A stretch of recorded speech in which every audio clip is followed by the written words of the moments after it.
welcome to the video. Today I'm going to talk about improvisation and how I approach it, and hopefully it will help you for those of you who struggle with improvisation. I think it's really important as a rock musician. We're not going to go into jazz and stuff like that, you know, that's way beyond me. You know, I'm a rock and hard rock guitarist or metal guitarist for sure.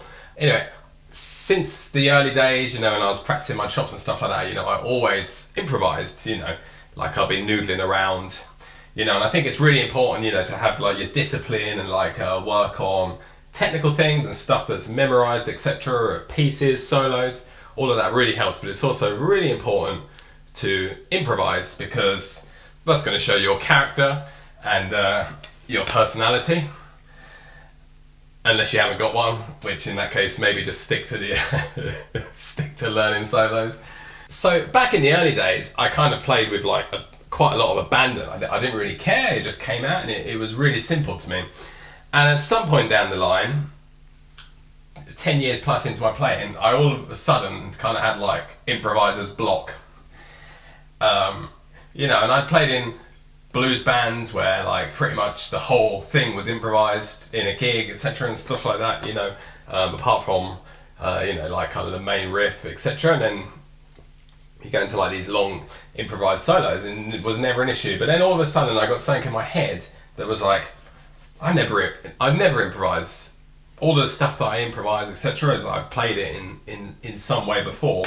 You know, if it's like a lick or a part of a lick or a scale, shape or pattern or arpeggio, etc., and stuff like that.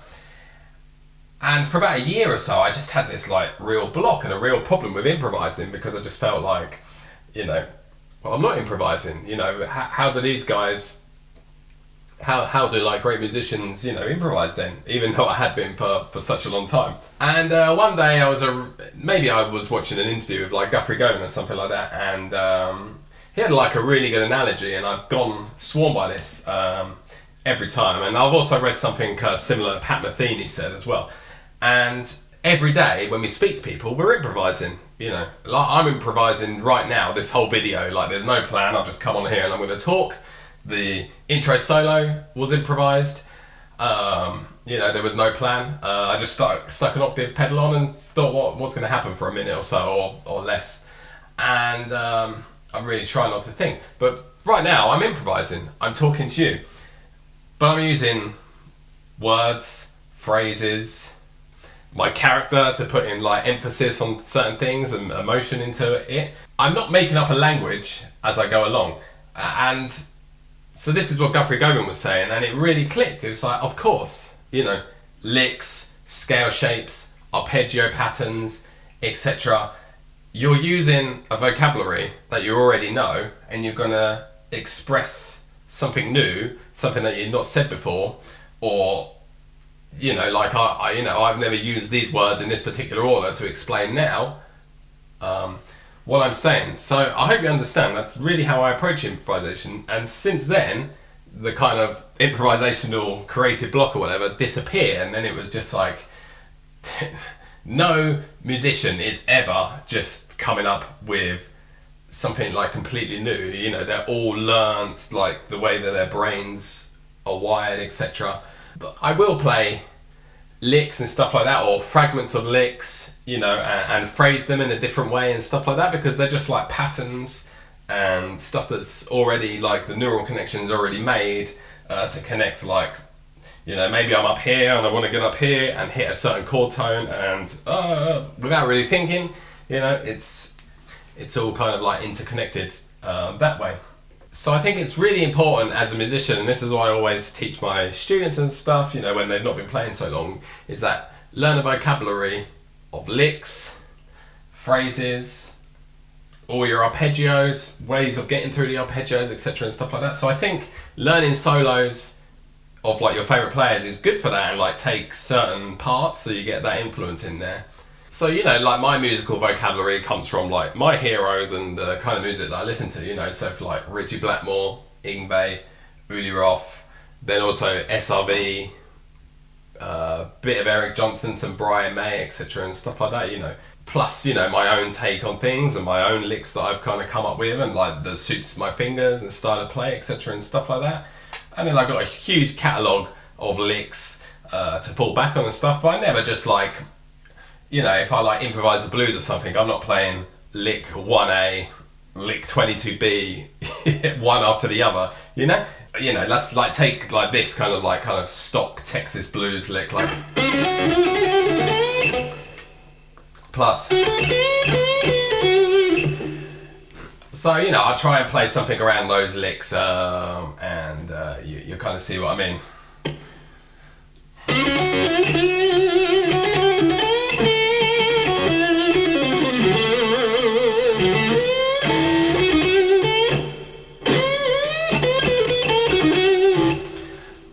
Do you see what I mean? Like, you know, so, you know, two kind of little shapes and licks, like ideas, but I'm trying to make something new and phrase them and play them in an order that I wouldn't have ever done.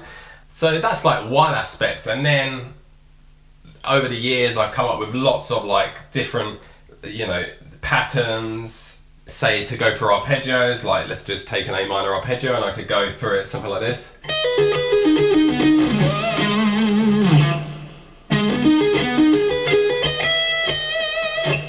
So let's kind of start from the beginning. And what is soloing at its simplest form? I mean, you're over a chord progression. I think the ultimate solo, however, you know, many notes you're going to put in there or little notes, is, I think a really good solo is, obviously you got to have the great backing, you know, take like Comfortably Numb solo and stuff like that. The backing's amazing. So, you know, half the work's already done or whatever. And I think a good solo is something that if you took it away or isolated, like the solo guitar, you would still hear the chord changes, because that's what you're doing, you're playing through chords, right? And like I said, I'm not jazz, I'm not playing 2-5-1s that are going by like a lot of crazy like bebop solos that are going by at like 200 BPM, chord change every couple of beats and stuff like that, you know. In rock, you know, you might sit in A minor for a while, and then it's going to go to D minor, G minor, etc. like that, and you're going to change. But so you can kind of play a little bit more in one key and move, but you're still trying to hit like the chord tones. So what are chord tones? They're the root. Let's take it for in a simple, in a triad, it's your root, third and fifth. So say I'm playing over an A minor chord here, and I'm just going to play an A minor stock first blues blocks type lick, and it's just going over A minor. So instantly you could have something like this.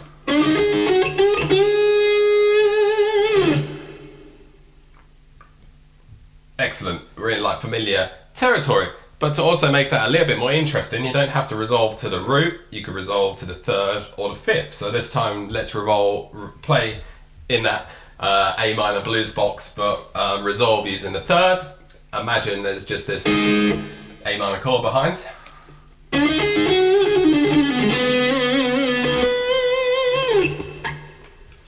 So that's something I like to do when it comes to simple soloing like this in rock, where it's instead of just constantly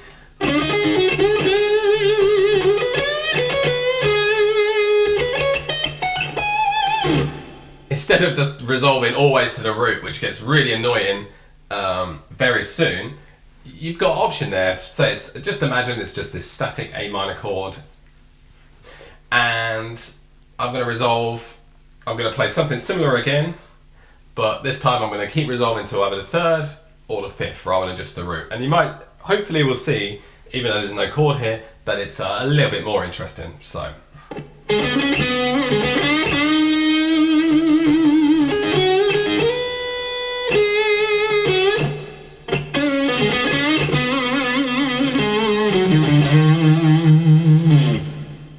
See, I did resolve one lick to the root, but you know, it just makes it a little bit less predictable, even though it's this stock pentatonic licks. So that's one way, I think. And I'm using my vocabulary as a knowledge of a pentatonic shape there, or like, you know, I think that's a good basis in rock and important to have your like pentatonics. Let's do a similar idea, but this time I'm going to use a natural minor scale, Aeolian. So your kind of stock minor, so we're going to add another two notes. So we're going to add a minor 6 and a second, natural second. which instantly makes it a little bit more interesting. Because now we got a little bit more spice in there. I think a second is quite jazzy, so you could have. And the minor 6 is a really beautiful and sad, not something you can maybe resolve to, but you can hang on there.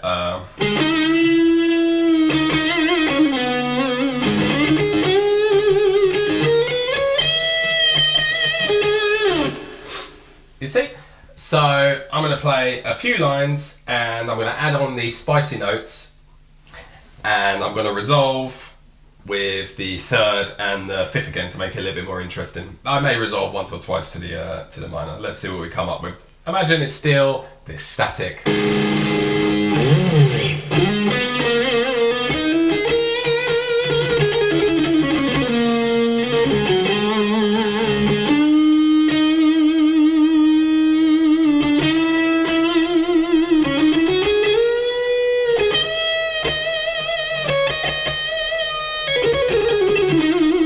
A little bit more interesting there. So to recap, I'm just talking here about if you're just playing over a static chord, and to make it a little bit more interesting, you're not resolving every time to the root. You're also going to use the minor third and the perfect fifth that's also in the A minor triad. Exactly the same if it was A major.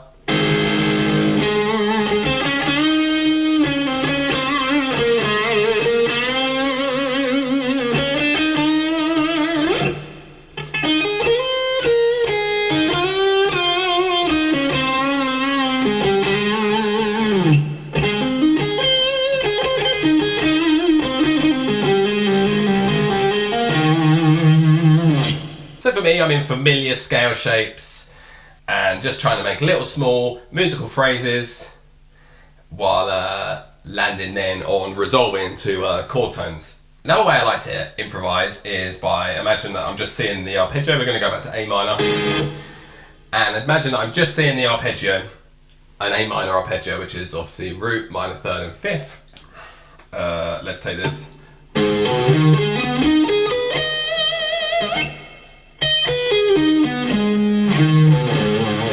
Something like that, but you know, I can see the notes all over here. And what I like to do is stick around those shapes and just add in some of the spicier notes, let's say natural minor, so you could have that minor 6 in there and also the second. So, you know, you could have something like...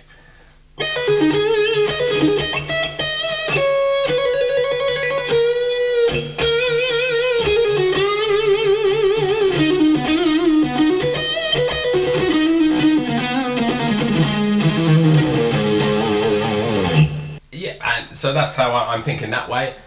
Something, you know, so it gives it a slightly more different sound than if it was just your pentatonic.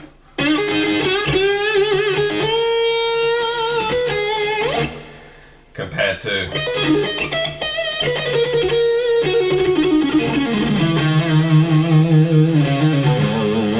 thinking around the arpeggio shape. So at the moment I'm not really drawing on licks, I'm drawing on, you know, the scale shape and picturing all of the intervals and trying to choose certain intervals to create a certain sound, which is another way I use to improvise. Like, I know that my knowledge of the intervals and the sound they create over a certain chord, you know, so instant despair and sadness, you know, like I said, this minor 6.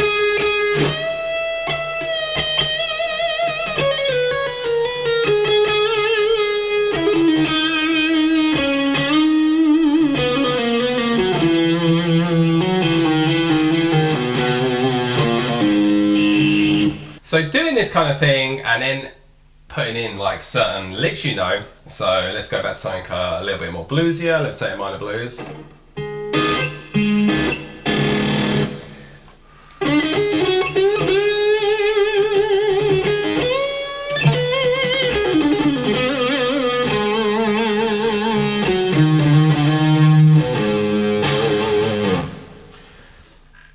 Drawing more on like some, you know, bluesier licks.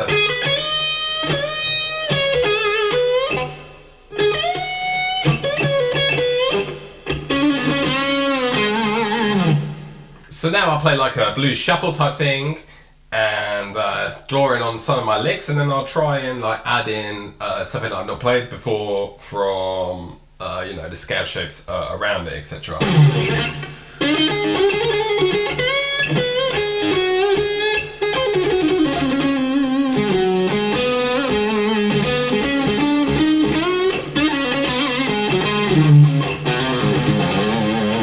I'll try and do something a little bit different now.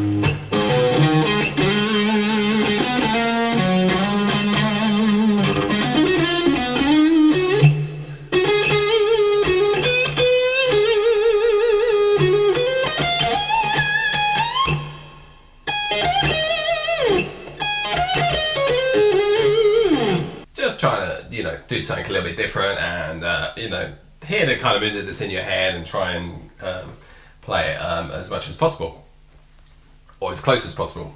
It doesn't matter if it's bad.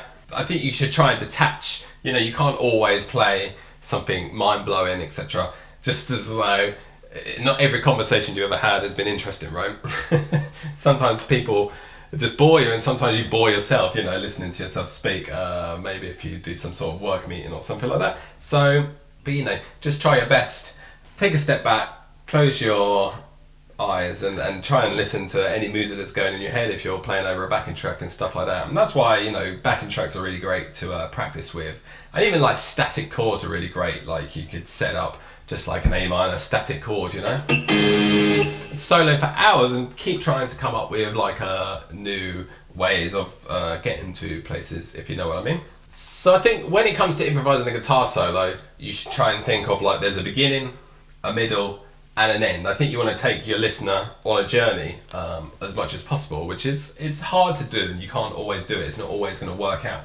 So I think when you start a solo, let's go to something a little bit more laid back, or if you're like in a blues band or something like that, you could come in like all guns blazing.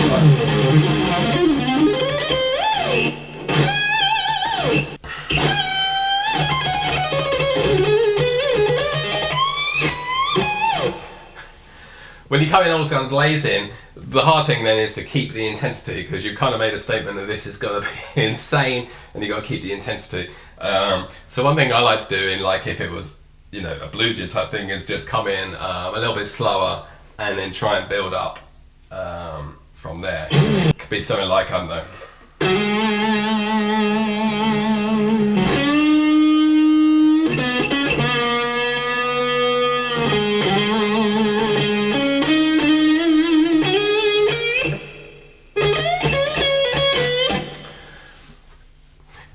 And then try and build the intensity from there. So that's why it's good to, take a step back and actually think about what you want to portray, rather than just being on autopilot and just playing licks and stuff like that. Like I said, licks are not a bad thing. They're like roadmaps to get from here to there and stuff like that. So when we're talking about that, I'll talk about like shredding in solos. So I don't want to hear a solo in my life where it's just pure shred the whole way through. I think shred is best when it's a dynamic, and it can be like the end of a solo, or you build up to it, or you can have a really musical solo and then just do like a shred lick at the end. It's really cool. When it comes to shredding and improvising, obviously I've got lots of like little mini patterns around the neck. Let's go for something in E minor. We'll just start from anywhere.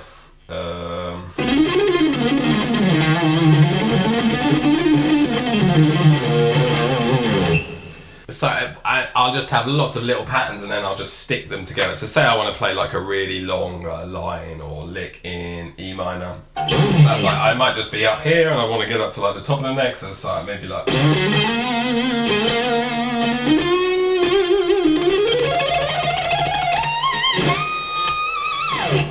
Or...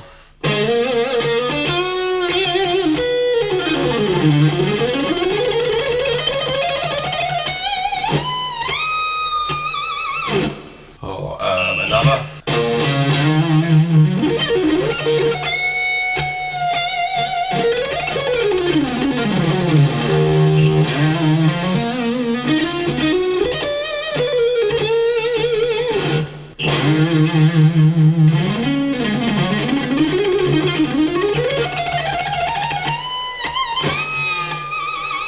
Or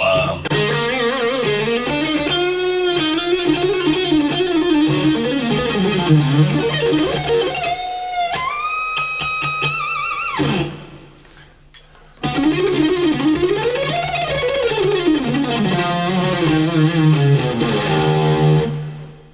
as you can see, I hope I'm being coherent, but as you can see, I'm using like some familiar things and stuff that you'd have heard before, but I'm really trying to make something different from it every time. And I hope you can take that on board and move on with that in your playing. So what do you want to have? Obviously know like your way about scales and arpeggios and have lots of different shape patterns of getting through them, etc. Learning a huge vocabulary of licks, blues licks, neoclassical licks, jazz fusion licks, whatever, that you can draw on and fall back on if you need to, if you're not feeling particularly inspired, or just make something completely new of them. Because, we all have phrases and things that, certain ways that we talk, etc. So just think about that. But music is a language, of course, and you're just using that language to express yourself in the way. So that's all it really is. You don't need to take it so seriously. That's one thing with like improvising, and I never beat myself up if it's not happening. Like, don't think I'm playing particularly well today. I'm, maybe not on like top form, but sometimes you are, and it just like, you just got to enjoy it. And if you're not, it doesn't matter. And a good tip that if you improvise solos on your songs or other songs, etc., is record it 2 takes at the most, or just do 2 takes and forget about them and come back the next day, and you'll really surprise yourself. Because I think when you improvise, you could do like 50 takes, never listening to like what you're doing, and it was all done in like the first 2 takes. So I think you'll really surprise yourself, and you'll be like, oh, where did that come from? That's really interesting. I'm now gonna play out in A minor, no particular genre, and I'm just gonna draw it because A minors are really easy to follow. And I'm just going to draw on every genre, every arpeggio shape and lick and everything that I know, and then just try and play 30 seconds as I play out here, 30 seconds to a minute. That's something that's hopefully quite interesting and you can dig. But that's really it. Just remember, music is a language, and you're just using the vocabulary of what you know, of all your licks, etc., and you're just trying to express yourself at that particular moment with that. Just as right now, to say goodbye, I'm using all the English language I know and just trying to express that. And that's all it is. Anyway, so I'm going to play it in A minor, and hopefully it'll be a good example. And if it's not, it's not. What can you do? Anyway, till the next video, peace.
You